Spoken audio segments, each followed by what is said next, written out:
جی السلام علیکم ناظرین، آپ کو پہلی آن لائن اردو کانفرنس میں خوش آمدید۔ یہ کانفرنس دو تنظیمیں مل کر منعقد کر رہی ہیں، ایک تو اردو رائٹر سوسائٹی شمالی امریکہ اور دوسرا ادبی مرکز واشنگٹن ڈی سی۔ اور میرا نام رضا رومی ہے اور میں ایڈیٹر ہوں دا فرائیڈے ٹائمز اور نیا دور میڈیا کا۔ اور میرے لیے اعزاز کی بات ہے کہ آج ادب اور صحافت کے اوپر یہ جو پینل ہے اس کو ماڈریٹ کر رہا ہوں، اور میرے ساتھ بہت ہی دو اہم اور زبردست قسم کے مہمان موجود ہیں۔ ظہور ندیم صاحب، آپ سب ان سے واقف ہیں، آج کل واشنگٹن ڈی سی میں رہتے ہیں اور شعبہ تدریس سے بھی منسلک رہے ہیں، خود بھی ادیب اور شاعر ہیں، لکھتے بھی رہے ہیں بہت کچھ، اور تمام ادبی حلقے جو ہیں شمالی امریکہ میں ان سے بہت اچھی طرح واقف ہیں۔ دوسرے ہمارے جو مہمان ہیں جمال صاحب، میں ان کا بھی تعارف کروا دوں، وہ بھی شعبہ تدریس سے واقف سے منسلک رہے ہیں کئی دہائیوں سے، اور بہت سی پاکستان کی بہترین یونیورسٹیز جو ہیں ان میں شعبہ اردو کے صدر بھی رہے ہیں، پڑھاتے بھی رہے ہیں، خود بھی محقق ہیں، اور آج کل ایف سی کالج یونیورسٹی سے منسلک ہیں۔ تو آپ دونوں کی تشریف آوری کا شکریہ ناجیب صاحب اور ظہور صاحب۔ اور بغیر کسی تاخیر کے آج کا جو ہمارا موضوع گفتگو ہے وہ ادب اور صحافت کا جو رشتہ ہے، اور اردو ادب میں خصوصاً صحافت کا کیا کردار ہے، اور اردو صحافت میں ادیبوں کا کیا کردار ہے۔ چوری دامن کا ساتھ رہا ہے اگر آپ تاریخ کو دیکھیں، اور میں یہی چاہوں گا کہ ہم آغاز ہی گفتگو کا وہاں سے کریں کہ 19ویں صدی میں اور 20ویں صدی کے اوائل میں یہ دونوں جو ہے مل کر کس طرح سے ایک آواز اور ایک جسے کہنا چاہیے امپیکٹ بنا رہے تھے، اور پھر آج کے بھی حالات کی طرف آئیں گے، اور بھی میرے بہت سے آپ سے سوالات ہوں گے، یقیناً ناظرین بھی ان میں دلچسپی رکھیں گے۔ تو میں ظہور صاحب آپ سے سٹارٹ کرتا ہوں سب سے پہلے کہ 19ویں صدی کے حوالے سے جو اردو ادب کا جو رول رہا ہے صحافت کے فروغ میں، اور یہ جو چولی دامن کا رشتہ جو بنا اور آگے بڑھا، ذرا اس کے اوپر روشنی ڈالیے۔ جی رضا صاحب، آپ اگر ہم اردو صحافت کی تاریخ میں جائیں تو ہمیں معلوم پڑتا ہے کہ اردو صحافت کا آغاز اردو ادب کے ادیبوں نے ہی کیا تھا، چونکہ جب اردو رائج ہو چکی بن گئی تھی ایک زبان، تو 19ویں صدی کے اوائل سے ہی کچھ اخبارات، جرائد اردو میں چھپنا شروع ہوئے، اور ان کے جو چھاپنے والے تھے وہ ایک اس وقت کے بہت موقر ادیب تھے۔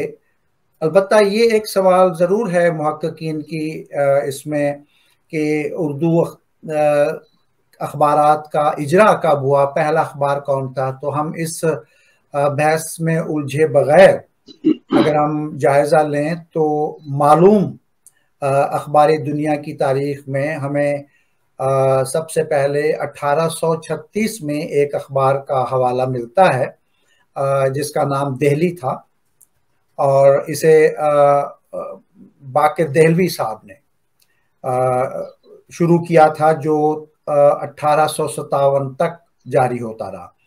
تو چونکہ یہ لوگ ادیب تھے اور اس وقت ایک معاشرہ جو ہے وہ سوشو پولیٹیکل ہو چکا تھا، سلطنت برطانیہ جو ہے وہ کافی حد تک بر صغیر پر قابض ہوتی آ رہی تھی، اور اس پس منظر میں ادیبوں نے اپنے جو سوشو پولیٹیکل معاملات تھے اور اس کے ساتھ اپنی جو ادبی تحریریں تھیں ان کو لوگوں کے سامنے لانے کے لیے اخبارات کا اجرا، کچھ ضمیمیں بھی چھاپے، کچھ ماہنامے تھے، کچھ ہفت روزہ تھے، تو اس طرح چیزیں جو ہیں وہ سامنے آئیں۔ مثال کے طور پر 1823 میں ہمیں ایک ضمیمہ جو ہے اس کی بھی ایک صورت نظر آتی ہے جو بہت مقبول تھا، جامع جہاں نما۔ اب اس کے بعد میرۃ الاخبار بھی ہے 1821 میں، کلکتہ سے شروع ہونے والا، یوسف کاظم عارف کا۔ تو